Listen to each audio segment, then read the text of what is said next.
Good day everyone. I am Nathaniel A. Salvador, first year student studying secondary education major in science. I am one of the presenter of this last topic about dealing with, resisting, and future of globalization. As we continue to explore this topic, you will get to know the other presenter. This presentation is subdivided into 6 parts. The first one is the introduction. The second one is dealing with globalization with 2 subtopics which are dealing with global economy and dealing with political globalization. The former covers protectionism, fair trade and helping the bottom billion, while the latter covers accountability and transparency. The third one is resisting globalization, which covers global resistance and the global rise of populism. The fourth one is social movements, which covers the movement of global justice and democratization, social movement and the global boomerang, World Social Forum, and the question, is the resistance to globalization significant? The fifth part is the future of globalization, which includes a Mad Max scenario, and the last part is the chapter summary. The title of this chapter should shock the reader in a number of ways. The first thing is that one chapter seems too much going on. Furthermore, the first part of the term appears to suggest that there is general agreement that globalization is problematic and that it must be addressed and opposed as such. Yet another preface is required. There are numerous globalization, as we have seen throughout this book and mentioned numerous times. There isn't just one globalization. Therefore, there is no one phenomena or globalization that needs to be addressed or opposed. This subject includes a wide range of perspective on globalization. Although the title implies that globalization is problematic, this is not always the case.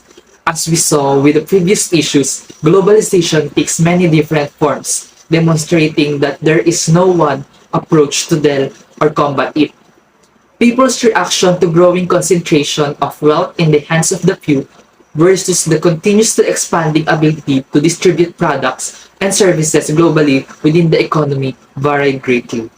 Most people would prefer to see the latter foster more than the former, albeit the former may need to be dealt with or opposed.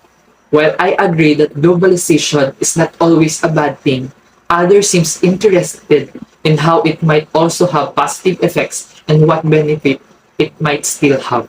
Good day everyone, I am LIANNE and I am here to discuss the first section dealing with globalization that will cover the topics dealing with global economy and dealing with political globalization. So we have here first, dealing with global economy. It states that the economy is a constant profound issue in the world, meaning to say, no issue gets more attention than the economy. It is because of the profound economic inequality, such as distinction between economic advancement among nations.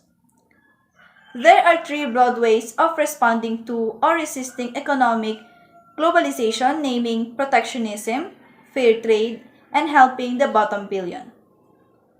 Let's have the first way in dealing with global economy, which is protectionism. What is protectionism? It is specifically called trade protectionism. Whereas, according to McAllis 2007, it is a policy of systematic government intervention in foreign trade with the objective of encouraging domestic production. This encouragement involves giving preferential treatment to domestic producers and discriminating against foreign competitors. In global economy, trade exists within nations, among individuals, companies, etc. Because of this, inequalities between foreign trade and domestic production arises.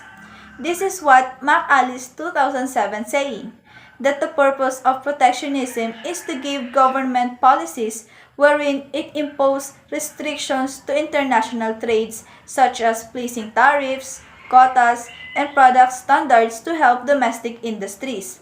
Well, it's not totally restricting foreign industries to trade within nations but to only build a barrier and reduce the overflowing international trades that affecting domestic industries.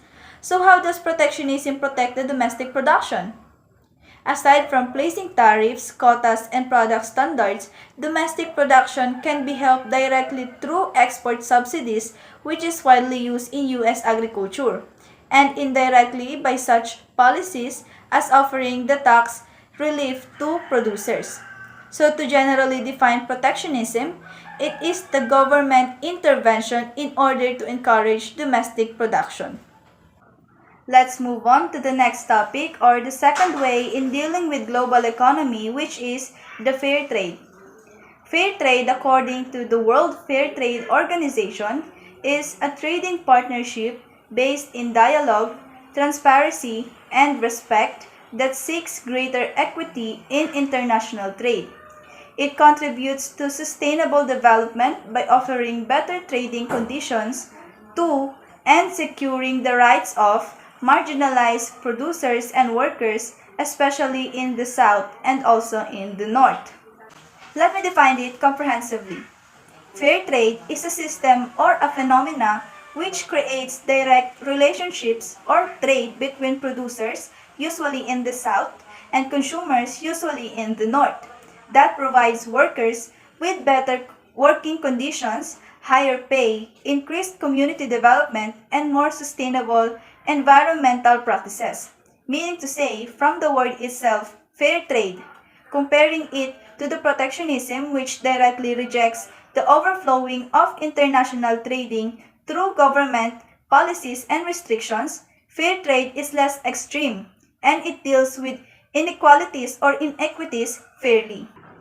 Before we proceed to the next and third way of dealing with global economy, let's have here under the objectives of fair trading. Fair trade is also concerned with, as I've said earlier, creating direct relationships between producers, usually in the South, and consumers, usually in the North. Establishing more just prices, because prices should not be set by the free market. Producers and consumers, as well as the social and ecological environment in which they live and work, should be negotiated openly, transparently, and equally, and each side should seek to understand and accommodate each other's needs. Next, protecting producers, especially farmers, from dramatic swings in prices for their products, of course. Providing stable work for those, especially in the South, who are economically disadvantaged. Countries that are considered as Global South are Africa, India, Indonesia, etc., while in Global North, or the countries that are economically advantaged and developed, are USA, UK, Japan, France, and etc. Next, fair trade also aims for protecting workers' rights, including the right to unionize, or the workers' right to self-organization, for example, to form or to join any legitimate workers' union. Providing work that is safe and is not exploitative of women and children, engaging in environmentally sound practices and in sustainable productions, being sure that which is produced is healthy to consume, of course, for the consumers like us. Educating consumers and encouraging them to put pressure on producers to engage in fair trade practices. Because producing itself is already an advantage to producers. So in able to benefit the consumers, both needs to engage in fair trade practices. So that's all for the fair trade. Let's move on to the last and third way in global economy. Helping the bottom billion. Bottom billion refers to the poorest people in the world, according to Collier 2007. Helping the bottom billion is the most common way of looking at economic inequality in the world, which is the developed and less developed areas, and what can be done to deal with the bottom billion.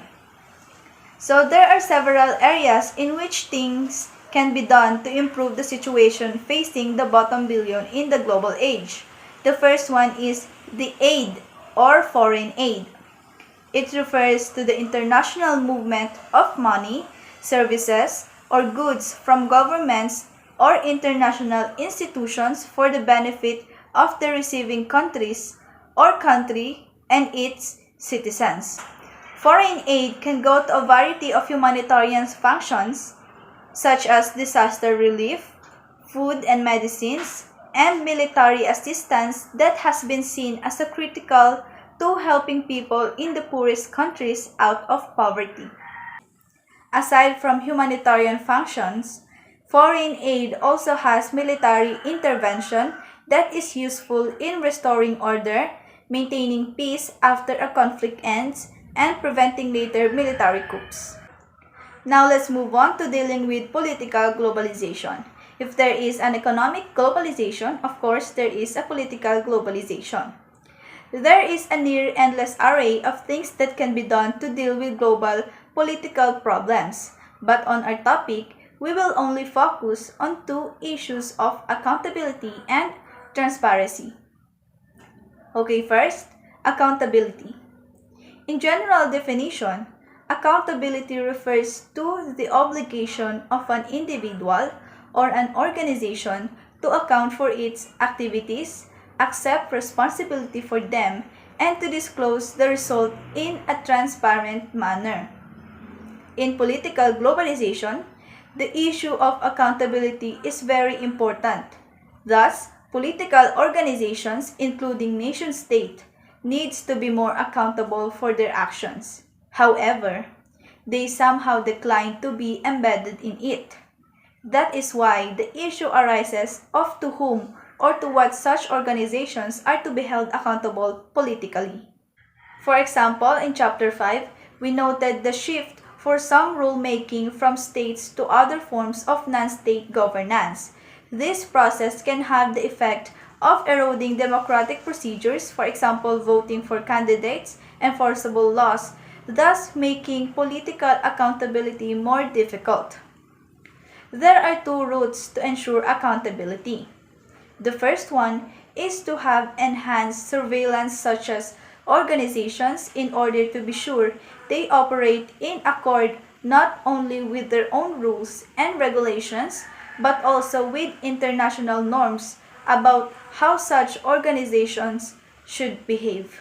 The other route involves having more organizations and individuals involved in what these political organizations do and a greater dialogue and reciprocity among those who have a stake in them, which is the stakeholders. Okay, let's have now transparency. It is defined as being authentic in the way an organization messages themselves externally. According to Gupta 2012, we all know that the organizations of all types, especially political organizations including nation-states, are generally inclined to secrecy on many matters, meaning that much of what they do is not transparent. Yes, that's right. There are so many secrets in politics. Dirty politics, as we say. Good thing, we have one way to assess political transparency using data provided by Transparency International or TI. TI is an international non-governmental organization or INGO founded in 1993 by Peter Eigen. Where did he found an idea for this organization? Let's have a little peep of Peter Eigen's story. So he had become frustrated with his work at the World Bank. Unfortunately, he had been forbidden to address the issue of corruption. As a result, he left the World Bank and created TI, headquartered in Berlin, which now has about 100 national chapters. Overall, TI seeks a world free of corruption and with far greater transparency. However, there are various barriers to this, notably the global concern over terrorism, which is leading to greater secrecy and opacity. This in turn tends to feed greater corruption. To define it comprehensively, Transparency International or TI is an international non-governmental organization or INGO founded in 1993 by Peter Eigen that has a one way to assess political transparency using data provided. Next, we're gonna tackle about resisting globalization. According to the article written by Cohen in 2006, Globalization, or rather globalizations, has or have created enemies and generated resistance for innumerable reasons. One broad view on this is that resistance has arisen for much of the world. Globalization, especially neoliberal globalization, has not delivered on its promises. Many people's expectations have increased as a result, but they lack the resources to even begin to live up to them. The infrastructure that is required to begin meeting their expectation, such as schools, roads, and internet connectivity, continues to be lacking for many people around the world, particularly the bottom billion. Even worse, they frequently lack the essentials for survivals such as food, water, shelter, safety, and etc. While globalization is seemingly omnipresent, resistance to it has grown dramatically in recent years. A wide variety of specific aspects of globalization have become the focus of resistance movements. These include the following: exploitation of indigenous people by states and multinational corporations, the adverse effect on the environment of actions taken in the developed world, the loss of jobs and economic opportunity, and the threats posed by global culture to indigenous cultures. Resistance, like globalization itself, must be seen as being highly complex, contradictory, and ambiguous, ranging from the radically progressive to the reactionary and conservative, including frontier style, self-determination, isolationism, fundamentalism, neo-fascism, and ultranationalism. People can engage in a variety of activities to counter the features of globalization they find objectionable. So how does resistance occur? Example includes Jean Beauvais' protests against the McDonald's expansion in France, peoples who refuse to purchase international goods, coffee from international coffee chains, or people who refuse to shop at Walmart because of its ruthless commitment to low price, which frequently results in low-wage work in South. This just shows simple ways to refuse or resist globalization, but it rather have large effects. The likelihood that local organization or communities' efforts will have an impact on globalization at large is severely constrained. Their main dilemma is that despite being mostly local in nature, the problem they are trying to solve, like global warming, are frequently global in scope and have origins that may be halfway across the globe. Such groups, acting independently and in isolation, have little to no chance of making significant impact on such global challenges. But it would be preferable if they form alliance. Local resistance, as they say, it is ineffective unless they forge coalition that will materially improve their chances. One example of resistance undertaken by a small local community involves the Amungme and Kamara people of Papua Indonesia and their resistance to the world's largest gold and copper mine, Freeport-McMoRan Copper and Gold. The two populations had been engaged in subsistence economy centered on agriculture, fishing, hunting, and the consumption of forest-derived goods before Freeport came in 1967. Many of these folks were uprooted by Freeport and forced to relocate. The resources and land were taken by the company and despoiled. Additionally, there is proof of murder, abduction, rape, and torture. Thousands of migrants arrived there in quest of the job generated by the mine and brought with them new customs and way of life, adding to the disturbances brought on by the corporation itself. The Amung may consider at least part of the area being mined to be secret.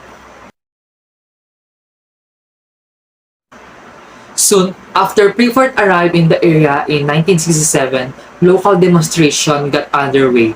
The placement of Amungme tabu sticks around the Freeport base camp, open demonstration, sit-ins, and attempts at open communication with the corporation were some of the tactics used by the people.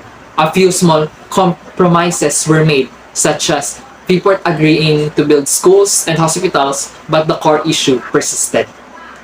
To summarize, soon after the conflict was slightly resolved, Freeport has made additional concessions over time. Examples are job training, scholarship, land payments, and support for local businesses. Overall, nevertheless, local pushback has not, at least up until this point, resulted in major modification to Freeport's harmful operation towards the neighborhood, which, which just served to demonstrate the idea that local resistance has little likelihood of making substantial difference in an issue caused by globalization. According to Moffitt on 2006, in The Global Rise of Populism, he described populism as a political style and a performance. In this conception, the political leader is seen as the performer, the people as the audience, and crisis and media as the stage on which populism plays out upon. Populism is defined as a political style through which politicians contrast themselves with the elite and claim to speak on behalf of the people by public performance, bad manners, and perceived crisis. As I stated on the recent scenarios, as many people created resistance to global forces, members of public-owned elites and governments have become the target of their dissatisfaction, rage, and scorn. Waves of populism occur when new political figures oppose the ruling class and assert that they speak to the people or they are on the side of the people, and these have been spreading quickly in recent years all around the world. These are the folks who claim to understand the plight of the so-called bottom billions in an effort to win their trust, but in the end, they'll just carry on doing things that make others miserable. People like this, or so what we call populist leader, may also use crisis or the appearance of crisis, breakdown, or threat to motivate followers to take quick action. Many of these dangers are presented as worldwide or global in scope, such as military actions by an unfriendly country. Although it is said that it has been the case for many years, people continue to use this type of system and repeatedly engage in the same behavior. Nevertheless, there are some scholars and popular commentators who point to populist leaders that have dramatically improved living conditions among the poor and increased social welfare. This includes several examples of left-wing populism with figures such as Morales and Chavez, who sought to return power to the people through bottom-up initiatives and to develop global economic policies that distributed wealth more broadly. Similarly, in Thailand, populist leader like Thaksin was ostensibly the first politician to harness the developing political involvement of the informal masses. With these people, including the rural poor, the urban middle class, and dormant small business and landowner. Is global populism then a good or terrible thing in the end? I will leave you with that. A pleasant day, everyone. I am Mabel C. Santos from BS Ed Science 1-3, and I am the reporter assigned to discuss the third topic for Chapter 13, which is social movement. While the resistance to globalization remains local or is channeled through a populist leader, it can also take the form of a broad-scale social movement. Broad-scale ibig sabihin, malawakan, hindi lang sa isang lugar kundi maaari din itong mag-cross ng borders. What comes to your mind when you hear the word social movements?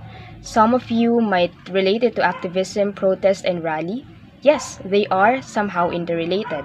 Social movements can be described as chain of organization with like-minded people coming together to advocate for a certain issues or to form an advocacy that tackles a certain issue or in opposition to injustices. They sometimes take the form of collective action such as activism, protest, and rally in order to connect to a broader target and to make a greater impact. The main purpose of social movement is to create and make a change, be it socially, economically, politically, or even culturally. It frequently attempts to affect political processes, but in contrast with populist and political parties, it operates in part outside of the traditional political structures. Scholars have questioned whether these groups genuinely constitutes an organized social movements focusing on the recent social protest against important international forums or a European Social Forum. In line with this, Della Porta and her colleagues argued that these various organizations do constitute a global or at the very least a transnational movement.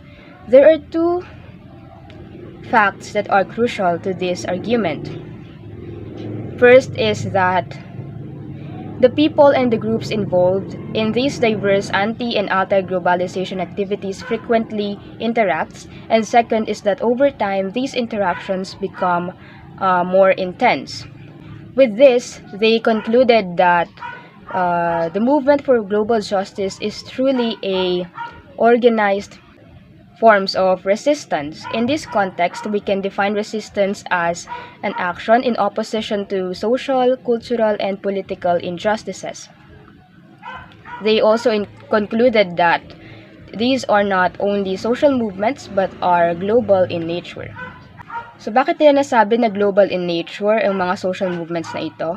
Simply because many of those involved in those groups connect themselves in a more global identity. They are familiar and aware of what's happening around the world. They connect themselves to some aspects of globalization, and they involve themselves with people who are less fortunate, especially on the global south. They also developed an organizational structure where people around the world can interact through internet, and that they define conflict in a very global manner. Now we're going to talk about the movement for global justice and democratization. If this movement truly is global, then what set of demands and visions for society unites it? To begin with, we have to keep in mind that all political ideologies and movements oppose certain aspects of globalization, and that they take a variety of viewpoints. The groups that refused, resist, rebel, denounce, petition, campaign, and suggest different practices opposed to neoliberal globalization and capitalism, and for greater equality, dignity, democracy, devolution of power, autonomy, sustainable living, peace, and justice, comprise the most well-organized and visible global movements in the world, and have attracted the most scholarly attention. Originally, this movement was labeled as the anti-globalization movement. That is, they are critical of economic globalization or a movement against neoliberal globalization. However, these groups do not oppose globalization as a whole. They only oppose some certain aspects and form of globalization. They are also framed as the alter globalization movement. That is, they also tend to seek or to harness possibilities of globalization. They advocate for alternative forms of globalization while questioning and contesting the negative aspects of neoliberal globalization. They are also labeled as the Global Peace and Justice Movement for their comprehensive position against war and for equality and social justice. They are also framed and labeled as the movements of movements. Their focal areas extend far beyond a traditional left focus of class struggle and economic redistribution to include issues of identity, environmental sustainability and colonialism, anti-colonialism, gender, indigenous rights, and autonomy. The aforementioned points to a tension between the growth of unity among these incredibly diverse collection of movements and the particular issues and identities of some groups.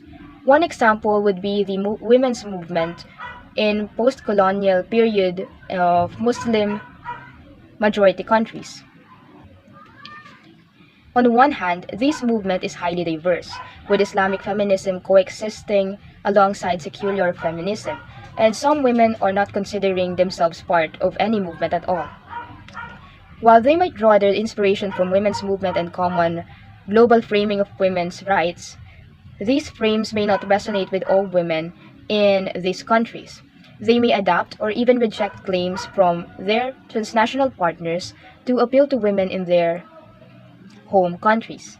When women in Europe or South America are focusing on reproductive and workplace rights, women in Muslim majority countries may target underdevelopment, colonialism, or imperialism. They have united across the framework of intersectionality and are further linked across other issues. Women in Iran, in particular, played an important role in the Green Movement for Iranian democracy and civil rights, thus connecting them in broader social and political agendas for peace and justice. A movement for global democratization has emerged as a result of some observers beginning to perceive the challenges that these movements share as an attempt to distribute power in a more democratic manner. Global democratization is a social movement towards an institutional system of global democracy. The movements are both local and global, with shifting networks between these levels. They aim to affect change and shape global flows from the bottom up by at times pulling inward and at other times connecting outward depending on the situation and necessity. Social movements in the global boomerang. One way in which movements for global justice and democratization bring about change is through the formation of transnational advocacy networks taking a boomerang pattern. We all know what a boomerang is, right? It is a tool or a toy maybe that when you throw it away, after a few moments it will come back to you. Like it backfires. So Keck and Kink 1998 in their book Activists Beyond Borders describe the way the local movement connect to transnational countries to promote change within the local settings. According to them, there are countries in which governments does not respond with the citizens' call, and domestic non-government organizations are given little to no access to state institutions. In these cases, mayroong isang option na natitira para sa mga domestic NGOs.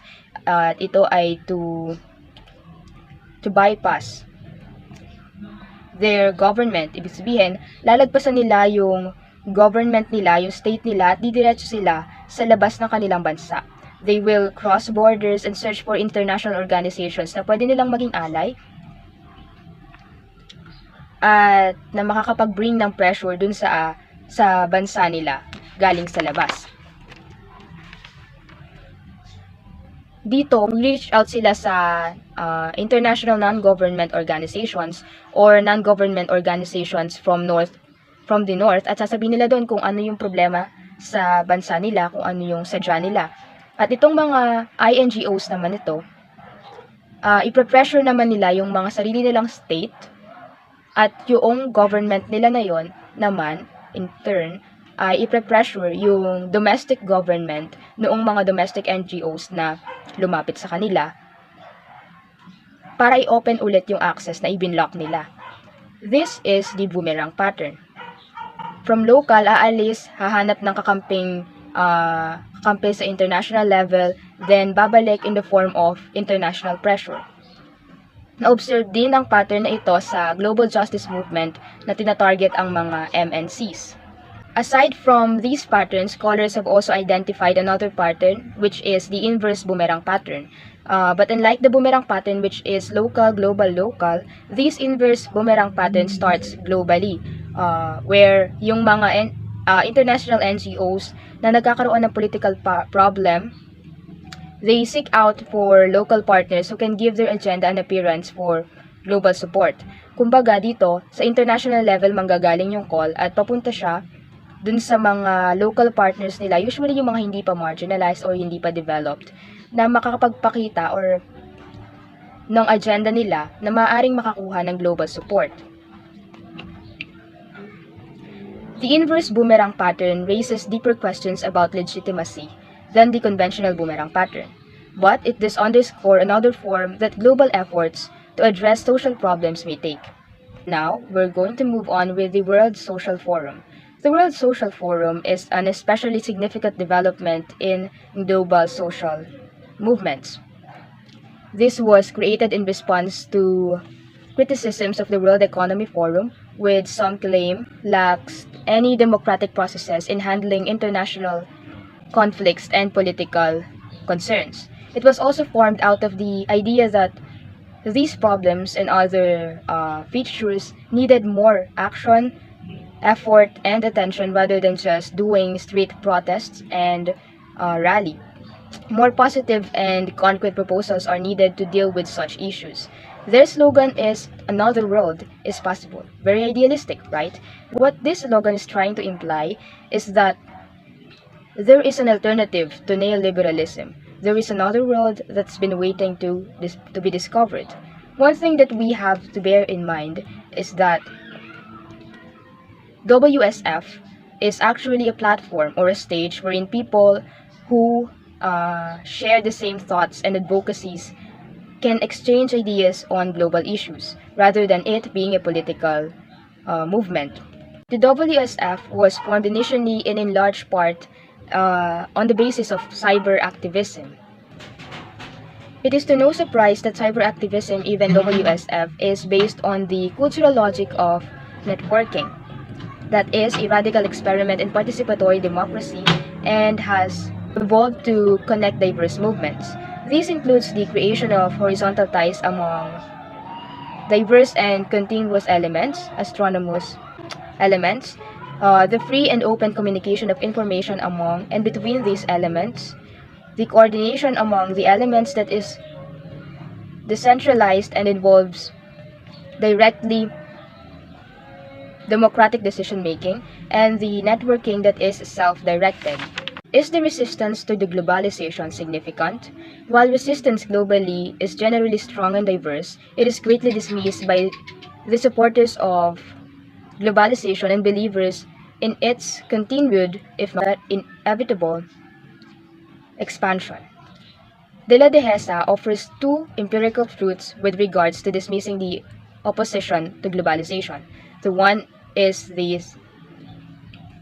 those minorities who are badly affected generally have the loudest voice, while those who benefit remain silent. Second is that it is mainly the best organized groups that lead the debate. What's clear about this is that these minorities who oppose globalizations are dismissed and branded as small number of well-organized loudmouths, while its supporters represent the silent majority. Now that we have talked about the social movements and its subtopics, I am sure that you are now ready for a more futuristic aspects of this report. I am now giving the stage to our last reporter, and he will talk about the futures of globalization. Thank you. Hi, I am Dan ZEDRICK P. Timple, and once again, we are from BS Ed Sci 1-3. I will be reporting about the futures of globalization and its subtopic, a Mad Max scenario. So there can be no single future for globalization because there is no single globalization. But as in the preceding sections, we can only discuss a few methods of dealing with and resisting globalization. And we can only touch on a few aspects of globalization's future, or a few futures of a few globalization. To provide an overview of the future of economic, political, educational, religious, sports, urban, rural, and demographic globalization, to name a few, would simply be impossible. Complicating matters further, each of these broad categories includes a number of more specific globalization. We could, for example, discuss the future of neoliberal economies, MNCs, the labor movement, economic justice, consumption, the economies of China, the United States, the European Union, and so on. It is also worth noting that while the social sciences are quite capable of, when they examine the past and even the present, their forecasts for the future are notoriously poor. The history of social thought is littered with erroneous and sometimes ridiculous predictions for the future. Given this history, we will refrain from making bold predictions about the future of globalization. Instead, opting for some musings and some speculative scenarios. So, the most obvious conclusion to be formed or to be drawn from all of this is that Globalization in general, and at least most globalization, will continue and will most likely grow and expand in the future. In terms of the economy, this prediction appears to be the most secure. Globalization has accelerated and expanded faster and further than any other aspect of the social world. However, various economic experts are unwilling to guarantee its upcoming globalization. Jeffrey Frieden, he points out that the previous epoch of economic globalization died with the outbreak of World War I. He is well aware that globalization, particularly economic globalization, did re-emerge and grow enormously in the latter half of the 20th century and early years of the 21st. While this new phase of globalization has been extremely powerful, Frieden does not believe that its future is guaranteed.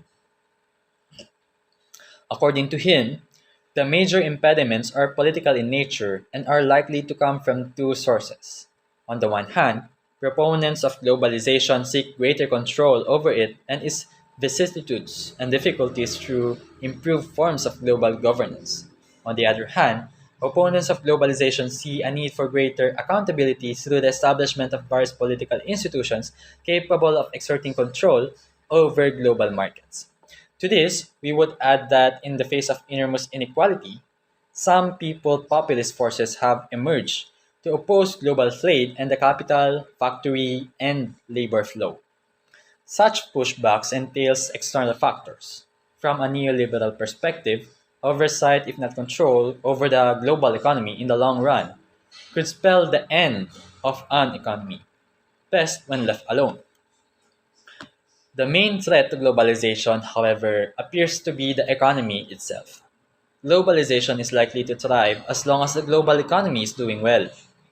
Moreover, economic disasters have threatened, and in the case of the Great Depression, all but destroyed it in the past. During the recent global financial, credit, banking, and economic crisis, that threat resurfaced. While the economy has recovered, the Great Recession has increased inequality in most countries, contributing to the protectionist and populist backlash. If the future of economic globalization is uncertain, it appears that it is impossible to predict the continued growth and expansion of globalization in general. Immanuel Wallerstein. He is known for developing world systems theory, and he offers a grim but slightly more optimistic economic scenario in which he examines the future of the global economy in terms of three interconnected questions. So, for the first question is, can every part of the world in the not too distant future achieve the standard of living, as well as similar cultural and political institutions of the most economically advanced and progressive nations, such as Denmark today? That is, will we see economic and social inequality in the future? Wallerstein responds negatively. If a few countries and industries lost their ability to monopolize productive activity, the raison d'etre of a capitalist world economy will be undermined. The assumption is that capitalism cannot and will not allow its fundamental reason for existence, as well as the inequality that underpins it, to be jeopardized. So, the second question, can the currently highly unequal world persist pretty much as it is? So, Wallerstein says no for two fundamental reasons. First, capitalism's ability to accumulate capital is deteriorating, undermining the political structures that rely on it. Second, the weakened states that result will be increasingly unable to control the rise of the dangerous classes, as Wallerstein predicts in the 21st century. For the third question, and the last, what alternatives present themselves? Wallerstein predicts that the current world system will collapse, but what will replace it is difficult to predict. Even though the possibility of less developed countries developing is greater than ever before, Wallerstein sees more hope in social movements such as those affiliated with the WSF than in nation state actions. He believes that these movements would be wise to advocate for decommodification. Such a process contradicts the goals of neoliberalism and can serve as the foundation for an alternative political system. Given his Marxist background, Wallerstein can't help but see some hope for the future in a decommodified economy, which will serve as the foundation for a new political system. However, because commodities form the foundation of the modern economy, it is unclear what a decommodified economy would look like, let alone whether it would be successful. A Mad Max scenario. Some observers predict a Mad Max scenario for our global future. But what is this Mad Max scenario? This refers to a film series about an apocalyptic vision of the future in which people are forced to return to primitive and extremely violent ways of life. Indeed, one could argue that we are already seeing signs of this on the streets of cities in Afghanistan, Syria, Somalia, and other places. It's possible that states without governments, non states like Somalia, provide the most extreme examples of the Mad Max scenario, where such a world is getting closer to, if not already is, a reality. A number of ongoing trends make the Mad Max scenario more likely for large segments of the global population. This is because the capitalist economy is experiencing an increasing number of crises.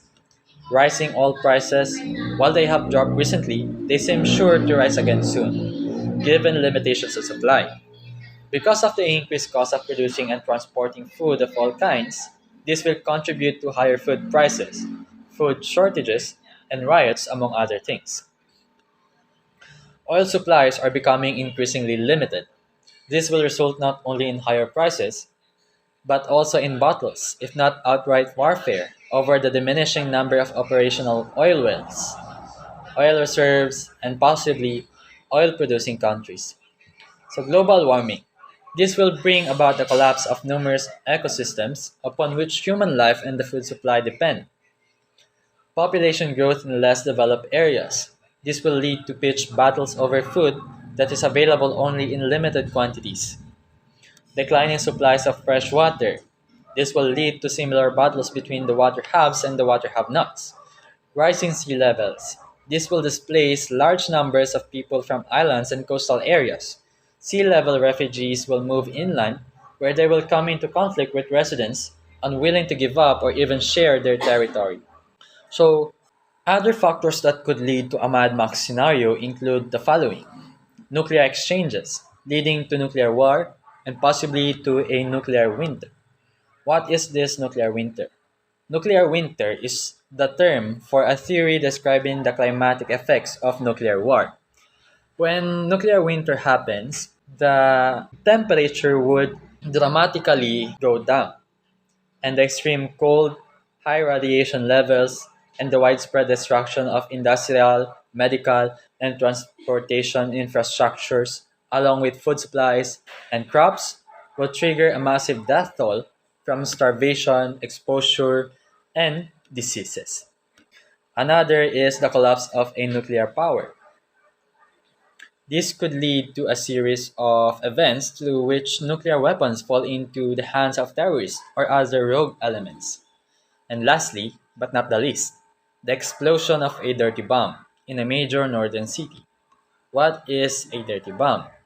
So, this is an explosive used to scatter radioactive dust or smoke or other materials in order to cause radioactive contamination.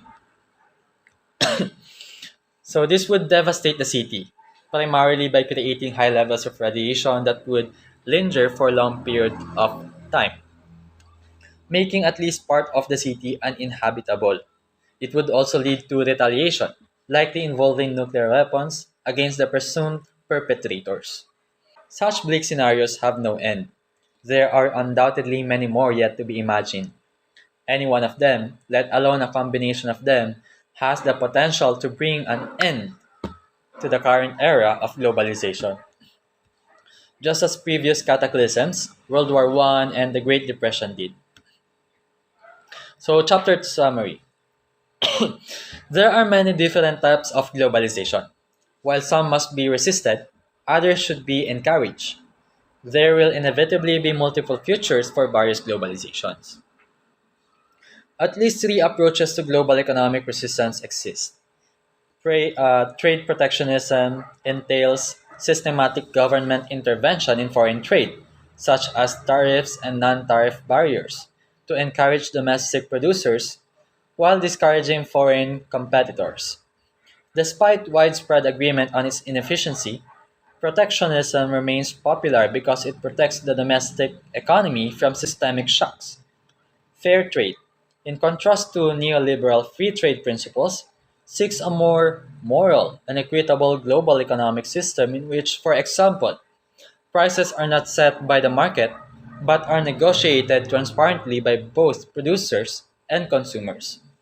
Efforts to assist the bottom billion include increasing foreign aid, instituting international wealth redistribution policies, and lowering trade barriers in order to integrate economically marginalized people into the global economy. Political globalization requires increased accountability and transparency. At various levels, all political organizations should be held more accountable for their actions. Various mechanisms such as transnational justice systems, international tribunals, civil society, and Transparency International have aided increased transparency. Resistance to globalization, like globalization itself, is multifaceted, complex, contradictory, and ambiguous. The impetus for such efforts comes from individuals, groups, and organizations who are, or believe they are, oppressed from above by globalization. Neoliberal economic systems, aggressively expanding nations and corporations. Resistance efforts can take many forms, including the formation of populist leaders or social movements. Globalization from below can be regressive, as demonstrated by the Taliban and anti immigrant organizations, or progressive, promoting values such as autonomy, democracy, peace, ecological sustainability, and social justice. These resistant forces are byproducts of globalization. So, social movements are organized resistance efforts that advocate for change outside of traditional political channels in response to neoliberal globalization. The most active global movement has emerged. This Alter Globalization, or Peace and Justice movement, seeks a more democratic globalization process. The World Social Forum is one venue for this global democratic movement. WSF, by linking network social movements, disseminating effective tactics and strategies, and promoting global solidarity. The World Social Forum promotes horizontal organizing and global justice efforts. However, the World Social Forum's diverse membership makes it difficult to develop concrete policy proposals. The future is multidimensional because there is no single globalization. Some predict that both globalization in general and specific globalizations will continue to expand. Others envision Mad Max scenarios that could bring the current era of globalization to an end. That's all. This is Globalization, The Essentials, second edition by George Ritzer and Paul Dean, the 13th chapter dealing with resisting and the future of globalization. Thank you for listening. And once again, we are from BS Ed Sci 1 3.